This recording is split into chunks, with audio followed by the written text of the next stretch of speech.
schon denken, was es ist? Ich denke, es ist eine Drossel.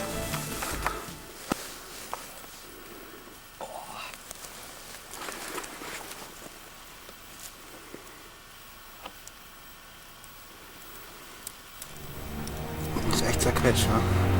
Ist zerquetscht. Willst du?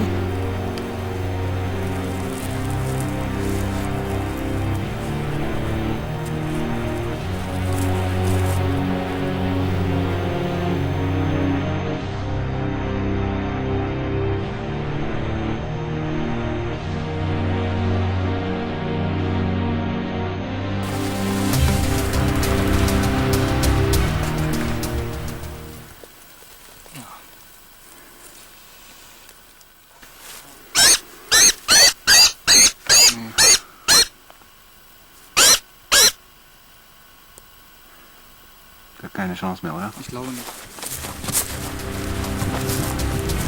Oh, hier ist ein Star drin. Warte mal.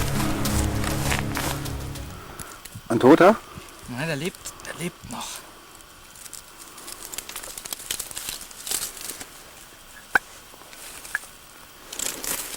Das ist eine Art, die nicht mit den Fallen gefangen werden darf. Das ist die Frage, wie unverletzt er ist.